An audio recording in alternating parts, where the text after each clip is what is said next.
You're listening to Dots, Lines, and Destinations, a travel podcast with hosts Stephen Seagraves, Fosma Moon, and Seth Miller. Hello, and welcome to episode 437 of Dots, Lines, and Destinations. I'm Stephen Seagraves, joined by Mr. Seth Miller. Hello, hello. We swapped sides of the pod. We did. I'm back in the U.S. and you went to Europe. Yeah, it's crazy. We'll talk about it in a bonus episode, but we had some quite interesting stuff. Yeah, I think we both ended up far less happy than we wanted to be.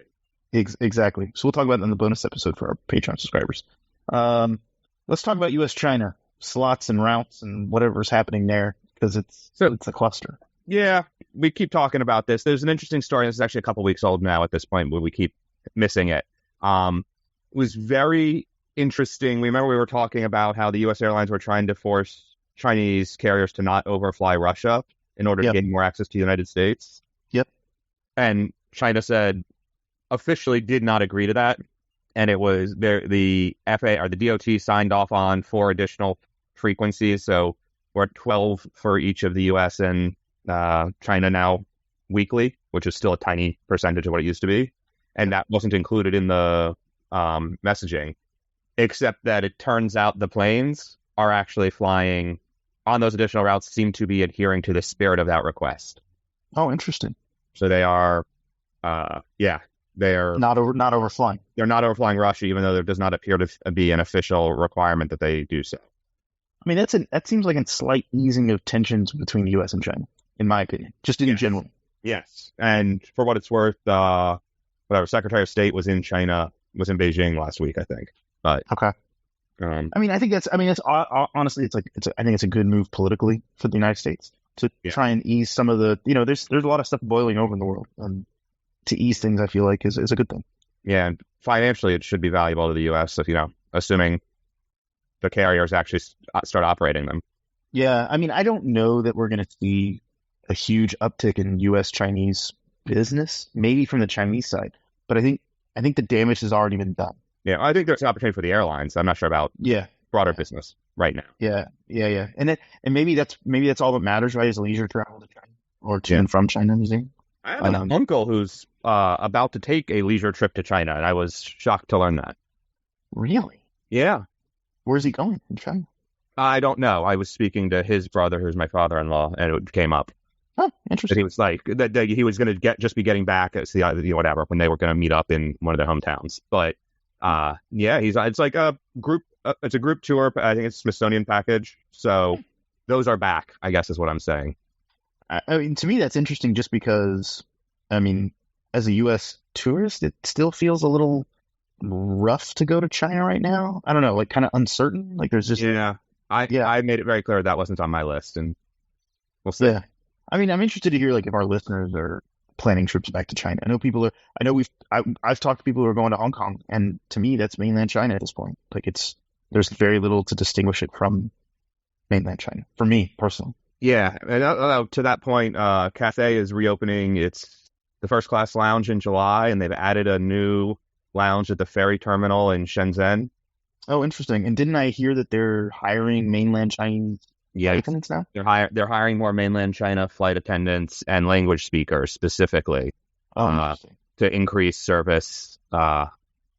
Listen, when the market was always connections from mainland China, right, onto the world. Yep. That was a huge portion of what Cathay was built on.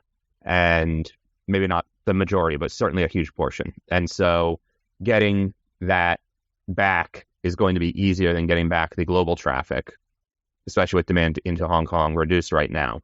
So what do you think, like, so, we have these tiered cities in China. Do you think eventually Hong Kong falls into one of those tiered cities and follows the same restrictions? Oh, bilateral agreements? Yeah. So, what Stephen's talking about is the U.S.-China bilateral has a limit on flights to Tier 1 and Tier 2 cities in China. So, was it Guangzhou, Shanghai, Beijing, and I forget the fourth one is. It's not Tianjin, right? No, I don't think so. Maybe it is. No, and there's a fourth. Yeah.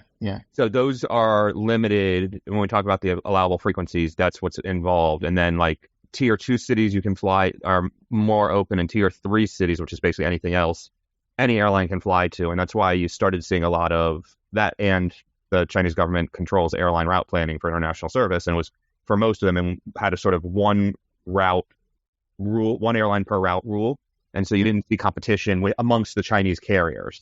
But you wouldn't see two different airlines flying Shanghai to San Francisco, or to LA, and where in the US you would see multiple airlines try to do that. So, yeah. Anyway, that limit, would Hong Kong become one of those? That would be brutal. I mean, right now Hong Kong has open skies agreement with the United States, which means anybody can. I think it's open skies. I know there's some restrictions for onboard cargo stuff, but I think that was because we saw some slots getting applied for, but I think that was because of the onward destination, not Hong Kong. And if it's not open for skies, it's very close to it. So it's Beijing, Shanghai, Guangzhou, Shenzhen. Those are the four. It is Tianjin? Okay, yeah. Shenzhen. On the other side from Hong Kong. Oh, Shenzhen. Yeah, okay. Down near Guangzhou. Yeah. And yeah, so do I think Hong Kong could become one of those? I mean, that would be a massive step back in open skies relations. Yeah, exactly. Yeah, I think it would be detrimental to their ability to recover aviation wise. And more broadly as an economic. Absolutely. Yeah, exactly. Tell me about American wanting to appeal the decision for JetBlue. This is so weird to me. American Airlines, we heard they, can't remember now who said it. Someone said when asked, I think it was CEO, when asked about the NEA ruling that they were going to appeal, and JetBlue was like, yeah, we're not sure.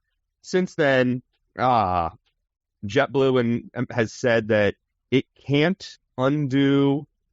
It now seems like they're sort of in the background trying to come up with a secondary version of the NEA, the light version, which the court implied might be acceptable. Whether they can get that done and signed and sort of keep things moving fast enough obviously remains to be seen.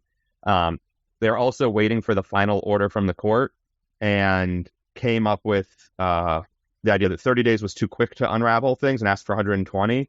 And the court said absolutely not to 120. Wow. Which is surprising to me. I feel like that might, at this point, the summer is a wash if you're worried about injury to consumers. Even if they started counting now, the peak summer stuff is going to still be part of it for 30 days. And the pain of unraveling it's going to be more significant than I think the court expects. But yeah, that's a super interesting situation. But JetBlue also came out the other day with a statement that its systems can't tell the difference between a ticket sold before the deal and a ticket sold after the deal. If any particular deadline of when they would have to unravel things. So would they have to not be able to, or would they not be able to grant reciprocal elite benefits like free bags or whatever, or seat assignments for some tickets that they did have, that was previously promised, and they wouldn't know how to not do it for the others and things like that, as long as it had the code share still assigned or something? In my mind, that's just a small financial issue, not a actual reason to delay the situation, the ruling. But I don't know. Yeah. Quality IT systems over there. I feel like that's what it is. Are they that backwards when it comes to IT? I didn't think they were, but maybe. Yeah. They're pretty bad. Listen, I want to say running an airline is complicated, yada, yada, yada. Everything's built on legacy systems to begin with, and so it's hard to do it well. But they have a habit of doing things particularly badly, in my experience, like sending alerts for flights that were 2 weeks ago. That's relevant. Yeah. Or, sending reminders for tickets I've canceled. I'm not a huge fan of their IT environment, their IT implementation. But hey, they know how to paint a plane. They do know how to paint planes. Well, they hire people for that. Yeah, I guess when you're, able to hire people, it's a little easier, right? Yeah, but the new livery, I assume you've seen it, blue plane. I've seen it. Yeah, I like it. I think it's kind of cool. I think it's different. I don't completely understand is it only Mint flights or Mint planes that will be in the new livery? So it was a very poorly worded release. No, this is the new standard for the fleet entirely. The first plane is a Mint plane. Okay. And it has the Mint tiles on the tail, the sort of off on two corners and rounded on two corners, chiclet or whatever you want to call it. So that's how you're going to know it's a Mint plane, I guess, but other aircraft types will potentially have other tail designs on them. So the tail fins situation is not going away. They have over the years had probably 15 or 20 different tail fins. Yeah. And it was sort of one of their marketing bits, so they're going to keep doing that, plus all the special liveries. But so yeah, I mean, I think that's two of my questions. One, do they keep the special liveries? Like they got the Boston Bruins, they've got the firefighters, the NYPD. Yeah, got a lot of special liveries out there. Do they keep those? Yeah, that seems to be going to happen. The other thing they said though is this is the new standard, but they're not going to put any special priority on repainting. Okay. So like they're not going to take planes out of service, out of cycle to put this livery on them. So it's going to be years of mixed fleeting. Mixed paint jobs. Yeah, I can't wait to see what the engine nacelles and nose cones look like. Oh yeah. I will say one of my concerns was that the dark blue color would get hotter on the ramp, sitting in the sun. Yep. Two different people who work for paint companies or companies that paint planes have assured me that that's not a thing anymore.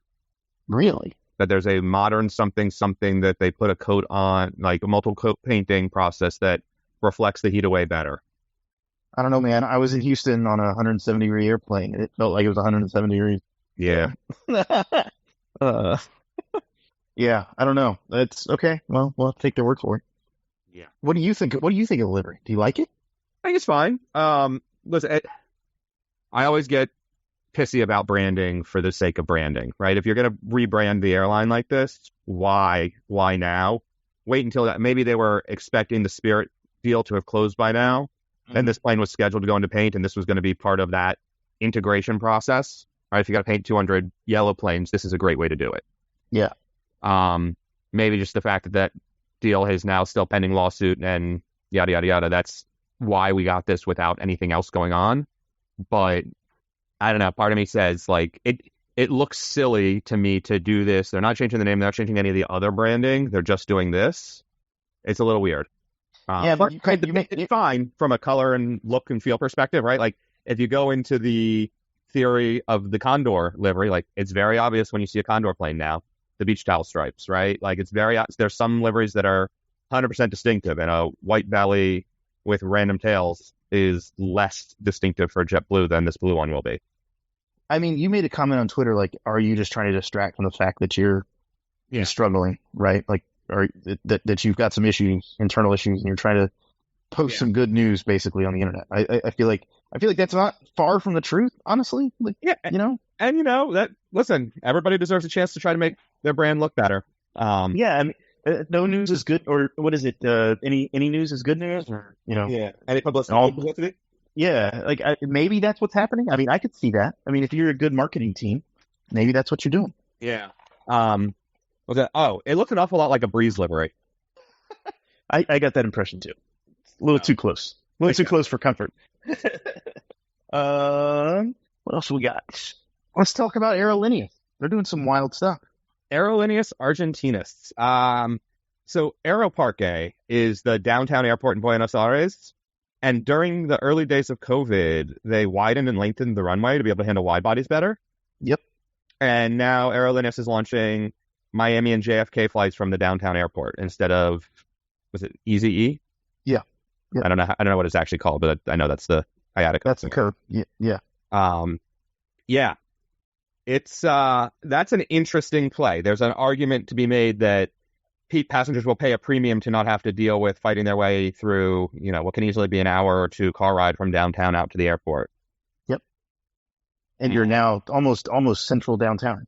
Yeah. And for plane spotters, it's going to be great because you'll have like the plane's taxi right up next to the fence. Like there's no space around anything, so you can see everything.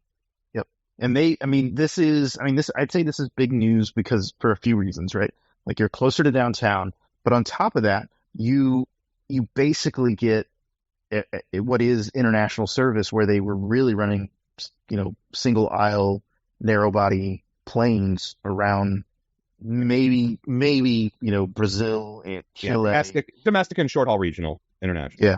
Yeah. And now that I think it's a great opportunity. I think it'll be interesting to see what they do with this because I think it'll be a real moneymaker for them. Yeah. One thing that was surprising to me is that Aeroparque is not slot controlled. No, so anyone could do this? In theory, anyone can do this. One of the challenges, however, is that it is a very crowded, small ramp. So there's not a lot of place to park a plane for the day. Yep. And so if you're Aerolineas, you can fly it in from somewhere else, pick people up, and fly onward. If you're a U.S. carrier, unless you do a quick turn, which almost sort of works from Miami, but then makes one of the flights a daytime flight and one of them a red eye, and typically you do double red eyes for South America long haul. Unless they do one way as a daytime flight, they'd have to basically park a plane somewhere that no one wants that plane to be for 10 or 12 hours. Like in some random corner. I'm not sure there's even a random corner available. I'm not sure the airport would let them have that long unless it was broken. So they may have to fly a less than desirable flight time. Yeah, and I'm not sure that the flight times for that works. I want to say U.S. Air did Charlotte when it got Sao Paulo or Rio slots. I forget which. It did that. It did a Charlotte to Brazil and back, and did it one way as a daytime flight, like a normal 2-hour turn at the south end, and that was very unusual. I mean, there are some Brazil daytime flights to like Miami. Yeah, but they are few and far between. And the Brazil flights are, a couple hundred miles. Charlotte to Sao Paulo is only 200 miles longer than Miami to Buenos Aires. So 4,400 miles, you can do it, but that's one direction is definitely less valuable at that point. And that's Miami. If going anything further north than there, you're really below. Yeah, because you're adding 2 hours to go to JFK, right? Or to New York. Basically. Yeah. Well, JFK to Buenos Aires is 5,200 miles. Yeah. So a little under 2 hours, but still, I mean, it's significant enough to, it's now, instead of arriving at 8 p.m., you're arriving at, 9:30, 10 o'clock. Yeah. Normally it's a red eye. Yeah. But I mean, you arrive at 8 a.m. both directions, essentially. Yeah. But if you ran it as a daytime flight, I guess is what I'm saying. Yeah. Right. Yes. You would arrive too late for onward connections in most cases. Yeah. That's hard. It's a hard sell. Can we say, speaking of daytime flights? Oh yeah. I think I posted this on Twitter, and I think you retweeted it from our account. Bogota to Madrid on Avianca is run as a daytime flight. They have a daytime and an overnight flight. And I thought that was interesting because it's like stretching the limits, right? Like we were talking about why can't you do this from the West Coast? Well, I think this is kind of proof why it probably wouldn't work. It leaves Bogota at like 7:30 in the morning and then lands in Madrid at like 11 p.m. Yeah, scheduled times are 7 a.m. departure, 11:45 arrival, a.m. and p.m. So yeah, that's very similar to the Turkish JFK flight in terms of timing. Yeah, different here being I'm not sure that Avianca has onward feed at either end for this. No, because the return, someone had asked the question, like, what's the return time? And the return is it turns around as like a semi-red eye? Yeah, it's like a 2 a.m. departure that gets in at 5 a.m., right? Westbound red eye? Yeah, and like that one I could see being, like, from an inbound feed perspective, I think it's useless, but from a feed to the Bogota side, maybe it's useful? Yeah, because you arrive early enough? Yeah, I can see both. You certainly arrive early enough to pick up onward connections at Bogota. I don't know what Avianca's partnership situation is in Europe for other feed at Madrid. I imagine not very good. Yeah, I mean, I'm thinking like Lufthansa doesn't fly a flight that lands at midnight. Maybe they do. It just doesn't seem like it would be a connection you'd sell. Yeah, doesn't Lufthansa fly to Bogota on its own anyway? Yeah, exactly. So it's like I don't know if that's really worth it. So it's a weird setup. I think the daytime flight is there for people who you work all week maybe and you leave Friday morning or Saturday morning and get home late Saturday night. Yeah. Like seems reasonable to me. I don't know if it's like useful from a tourist perspective besides not having to get a hotel room. Or you have to get a hotel room, I guess. Yeah. Yeah. I don't know. So, and there's also a report out, I don't think it's actually been published yet for real, that by the airline, that Delta is going to launch JFK Paris as a daytime flight. Oh, that one's interesting. And for summer 2024. And I think that will have similar onward feed challenges. Now, Air France certainly provides more options at CDG. I'm not sure what they have for late night departures. I haven't had a chance to look at that. Yeah, well, how late do you know how late it's going to land? I mean, I'm assuming at 8 p.m. or something. I think it's going to be later than that. Okay. Let me see if I can find it real quick while we're talking here. It's because I was thinking like if they arrive depart JFK at 8:30, arrive Paris 10 p.m. Oh, that's late. Yeah. So if you do a minimum connect time, yada yada, you can maybe catch an 11 or 11:15 onward flight. So maybe Air France has something that goes to South Africa that late or something like that. I don't know how much Air France does into the sort of Eastern Europe 4 a.m. arrival bank. Yeah, I was thinking, yeah, if they had landed early, I would like if it landed earlier, you could do like the North Africa flights, right? Like some of the late connections to Algeria or Morocco, etc. Yeah. Like that would make sense to me. South Africa, maybe they. Yeah, I don't know how much they do after 11. Unfortunately, I don't have access on this laptop to check by departure time. Yeah, so. yeah. I mean, it's interesting. Tell me about Alaska and Payne Field getting some new service. Yeah, Maui's the place to be this winter. Apparently, Payne Field to Maui, launching obviously a mainline flight, not a 175. But Alaska has brought some mainline in already. I think Phoenix and maybe Las Vegas already get that from time to time at Payne. So yeah, Maui is going to launch this winter. I think it's a red eye to start, and then after a month or so, it becomes a daytime flight both directions. Oh, interesting. Are they going to turn the plane from like Seattle and like make it like are they going to they're going to have a plane sitting there overnight to come back? I'm not sure. I think from what I can tell, a plane will just sit overnight at Everett. And they may rotate it through in Maui to get it back in the network, or I guess via Phoenix or something. I think it was a different type in the schedules than the Phoenix flights for some reason. That was a weird quirk. Because they do Seattle to Maui, and they do San Francisco to Maui, and maybe San Diego to Maui. Yeah. So I was thinking they could use the Maui side to rotate it to one of those other locations. Yeah, starting January 8th, it's a daytime flight in both directions, but the route launch is November 17th. As a red eye back to the mainland. Yeah. And in both cases, it's got 11 hours of downtime if it just sits on the ground in Everett, but it leaves at 9:25 in the morning and lands at just before 11, so there's not a lot of time to swap it there. Yeah. Interesting. And it's got a 1 hour turn in Honolulu based on that. And then Delta's launching Minneapolis to Maui? Minneapolis, Maui, for the winter season. The Alaska flight's year round. I think Delta's Maui from Minneapolis is going to be seasonal. A330? I don't know. That seems like a level of detail well beyond, things I should pay attention to. Yes. And then Air Canada is picking up where Singapore is leaving off with a Singapore-Vancouver flight, or Vancouver-Singapore flight. Yeah, this is going to be an interesting one, right? They had the Bangkok already, right? Yep. So now they're adding Singapore as well. It's a long time on a plane. Yeah, I mean, Singapore is kind of abandoning Vancouver. Yeah, 763 ER, by the way.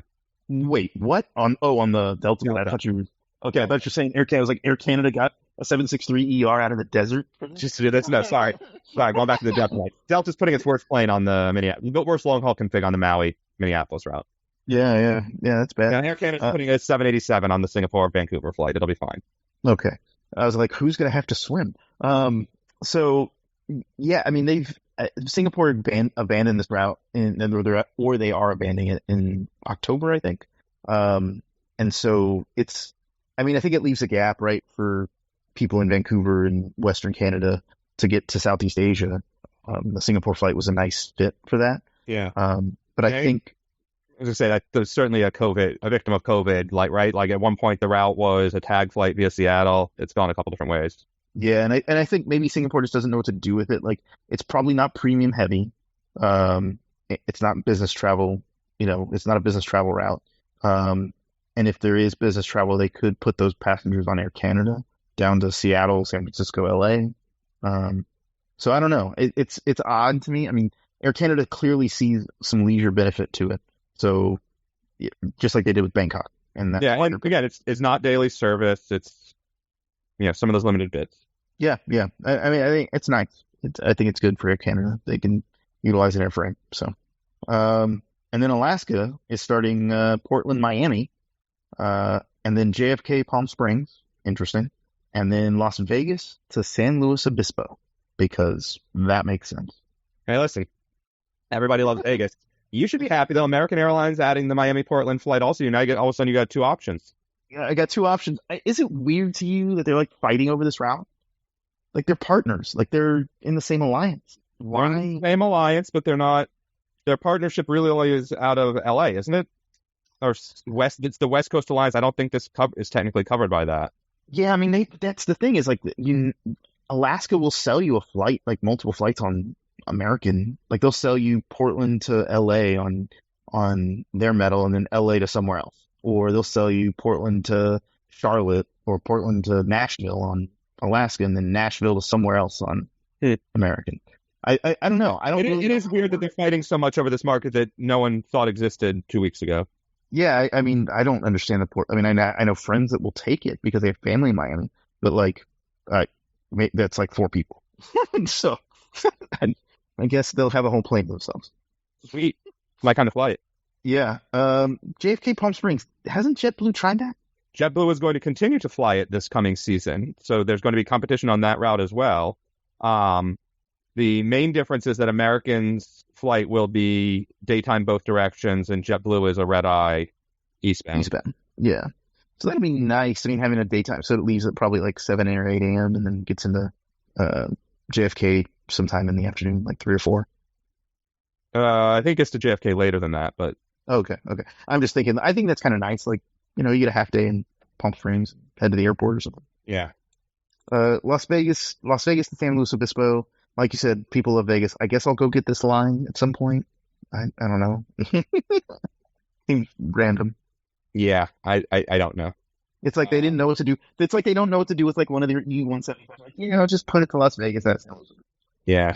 I don't have details other than that it's a daytime flight. So. Okay. And then the Paris Air Show happened. It's happening. Will happen. It's happening right now. Yeah. But there's not a ton of news so far, which is surprising. Yes and no, right? I mean, the big news was the 500 aircraft to order A320neos for IndiGo, the Indian airline. Largest single order in history, blah, blah, blah, blah, blah. So fine. But the deliveries aren't until 2030. Wow. Through 2035 for that order. And to be fair, IndiGo has 800 other planes it's previously ordered from Airbus. It has delivery slots going through the end of this decade. But I think what we're seeing in a lot of cases is the massive orders that have been announced in recent years have, A, taken up a bunch of delivery slots. So there's nothing, you can't announce anything else because there's no planes left to deliver near term. And B, airlines have put huge orders in and, they don't need to do that very often, right? If you order 50 at a time, you can announce it every year. If you order 500, you just do it once. Yeah. So, I don't know. So yes, there hasn't been a ton of news, but I'm not sure that the market had potential for much news after all the orders that have happened. After the significant orders that have happened, right? There are Turkish Airlines is rumored to have a similarly large order. I think 600 planes is what was being talked about. That they delayed past the show for political reasons. Erdogan was busy getting reelected. Didn't have time to run my airplanes because I guess he runs everything. It is the government-owned airline, so who knows? Maybe there were some questions about the future if the politics changed, and there was a runoff election required, so it shifted the timeline there, supposedly. Riyadh Air, the Saudi idiocy, is going to place a single aisle order, but was not ready to announce yet. Would not surprise me if Riyadh Air waited till the Dubai Air Show anyway, so it's got more of a local flavor for them. Yeah. And then Philippines Airlines. Philippine Airlines picked up, I think, 9 A350s. If I remember correctly, we knew this was coming. Yeah, I think we had mentioned in a previes show, like I think they were going to pick up something. Yeah, I thought we talked about this, but we learned that the seat layout will be it's 48 in business, 22 premium economy, or 24 premium economy, maybe 242 for 3 rows, something like that, and then 308 in the back, 10 abreast. 10 abreast, so they're doing 343. 343 is the expectation for the economy cabins. This is the first full service carrier, but this is the first legacy airline. I don't know how we classify airlines anymore because none of the terms really make sense. But yeah, cool. How wide is that going to be? Like, how wide is the seat going to be? So this is an interesting thing. Airbus in the last year or so has been talking about this a lot, and I haven't been and probably should have. They've redesigned the inside of the plane They moved the rear pressure bulkhead back. They made a bigger lavatory up front. There's a bunch of weird little quirks about how they've done things. They've actually made the spacing between the exterior of the airframe and the inside of the sidewalls a little wider. Or they made that space a little narrower so that sort of the interior of the plane for passengers is a little wider. Yep. So it seems like they can fit a seat that is equivalent to 9 abreast on the 787 or 10 abreast on the 777, which is not wide. It is not the 17 inches. Yeah, it's not the more comfortable, we have 18-inch minimum width on all of our seats that Airbus is known for, but they seem to have finally given up that marketing bit and accepted that some airlines really want this, and they can at least stay in the ballpark of what Boeing was offering. So, not great, but also not the worst thing in the world. Yeah, it just seems, I don't think it's like the biggest deal, but as we talk about in the bonus episode, like it's tight. Like it's I'm not going to go out of my way to get on one, at least not in coach. Yeah, it's tight. So yeah, not great news, but I guess good for them getting some more A350s. Yeah. Anything else you want to chat about? No, I think that's a lot. Yeah, I think if you have any comments as a listener, want to hear more about something, leave us a comment, tweet us. We'd like to hear from you. I want to thank our Patreon subscriber, Kobe J, for subscribing and supporting the show. And if you'd like to support the show, you can do that on Patreon, and you get a little bit of bonus topics that we're going to talk about here in a minute. So, till next time, happy travels. Take care.